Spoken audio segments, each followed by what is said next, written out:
If you live here in Spokane or even thinking about moving here, I don't want you to be shocked in the next few months because 2021 is just around the corner. We've had this housing problem percolating over the past couple of years, and it accelerated in 2019. Then, boom, the pandemic hit and everybody was in shock. Depending on your perspective, 2020 has either been the longest short year or the shortest long year that we've experienced in our lifetime. Now, ever since we locked down, I've watched the market more closely. Every week, I took a snapshot of the housing inventory and plotted it in a graph. This is what it looks like for the past 8 months. Today, we are at the lowest point in the year, and 2020 has been the lowest ever over the past 20 years. We've been hovering around 1.5 months in all of 2019. And what does 1 month of inventory mean? At the current buying rate, and no more new houses are added to the existing homes for sale, it will take 1 month before we have 0 houses to buy. So when we locked down, people stopped buying, and there was a temporary and slight upswing for about 2 months. Now, I don't know if it's merely a coincidence, but by the end of May, George Floyd died, and shortly thereafter, the riots started throughout the country. The Seattle Chop Chaz was established. The daily attacks in the Portland courthouse continued throughout the summer.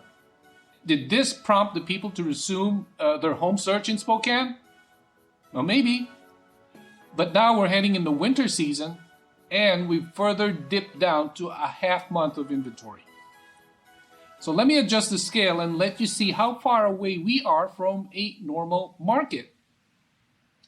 This red line indicates the normal market, where there's a balance between supply and demand.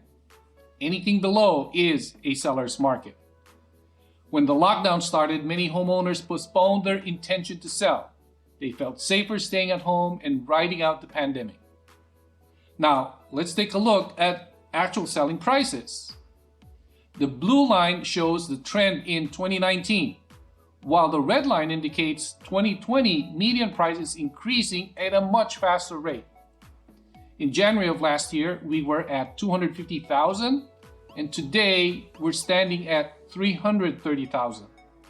That's roughly a 16% annual increase in home prices. This is not good news for housing affordability. So now let's take a look at these two factors at the same time. We've got the ultra low inventory, where there's nothing to buy, which are then driving the buyers to a bidding war against each other. And where is this demand coming from? Well, it's the migration from the big metropolitan cities. Whatever the reason, social, political, economic, people want out of the big cities. And on top of that, the low interest rates. Buyers are taking advantage of the record-breaking low cost of borrowing money. So do you see the problem? This is not sustainable.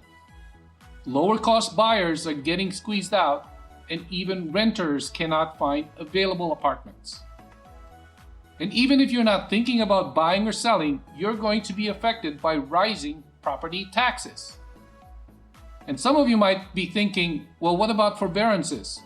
Will Spokane homeowners be forced to sell or go into foreclosure after the 12-month CARES Act expires? That's another significant factor. The good news is that Spokane has the lowest loan delinquency rates in the West, almost in the entire country for that matter. We are ranked 136th out of 169 cities throughout the entire country. The bad news is that there has been an average 1.29 point rise in seriously delinquent homes in Idaho, Nevada, Arizona, California, Oregon, and of course, Washington. Now, if delinquencies continue to rise in Spokane, more houses will be available, and this could benefit low-cost housing buyers. Now, if delinquencies rise faster in other western cities, it could slow down the metropolitan migration. So only time will tell how that plays out. So now let's take a look at the actual number of houses sold. Now, in spite of the pandemic, this year's housing sales are on track to either match or exceed last year. The blue columns show 2019 homes sold, while the red columns are for 2020. And the pink one is for November, which we haven't closed out yet as of right now, while the black column shows what's pending at the moment. They are in escrow at the time I extracted the data, and a good portion of that will likely close by the end of the year. So this means that the demand is still very, very strong. So now, what about new construction? Well, it's awesome that we've had a significant 20% gain from last year, in spite of all the restrictions and challenges. However, it's not enough to satisfy the demand. And to make things worse, the costs of building materials are also going up. Remember the massive forest fires we had over the summer? This has affected the price and availability of lumber. So, what do I suggest at this point? Well, first-time home buyer, I'd say don't buy, save up for more down payment or for closing costs or improve your credit score. And don't be too picky. If you find yourself in a neighborhood that you can live in, I'd say just go for it. Location should be your primary criteria, and the home feature will be secondary. And more importantly, if you don't live here in Spokane, don't come here if you don't have a job and you need one to pay your mortgage. Now, if you're thinking about selling, don't sell unless you absolutely need to. Let's say you're sick of your kitchen and you want a new one. Well, forget about selling and just go for a remodeling project. Also, don't speculate. In other words, don't sell because you think prices are good now and they will dip down for a correction next year. Or don't postpone your sale because you think prices will even be higher next year.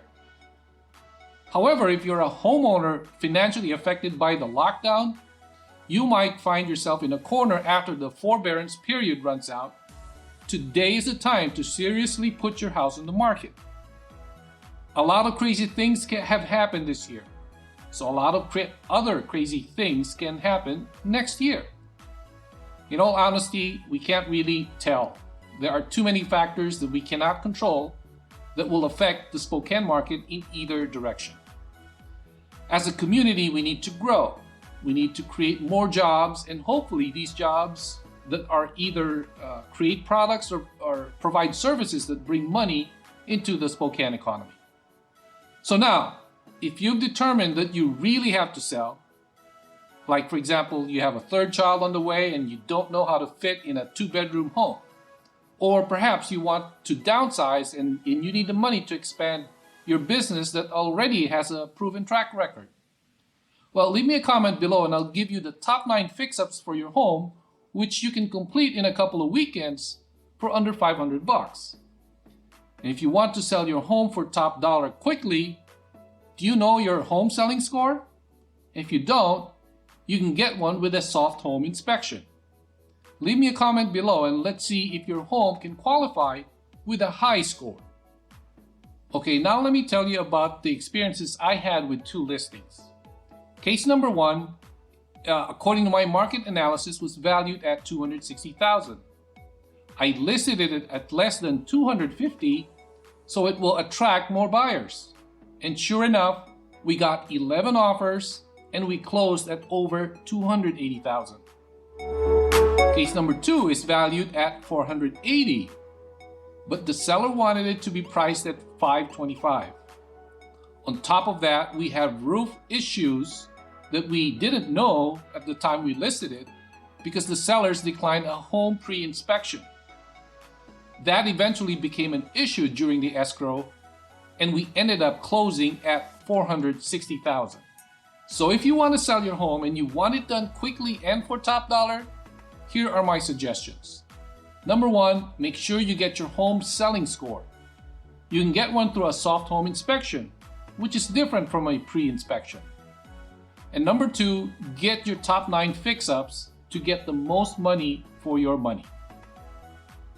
So let's summarize our video today. Number 1, there's a massive problem building up in the Spokane real estate market. Number 2, be prepared by staying put where you are unless you have a very compelling reason to either buy or sell your home. If you need to buy, be sure to save as much money as you can and don't be too picky. And if you need to sell, get your home selling score as high as you can. So in a future video, I'm planning on an interview with an industry expert who can provide us with more insights about the future of the Spokane economy and its impact on the housing market. This is Dennis Isep from Haven Real Estate, and we'll see you in our next video.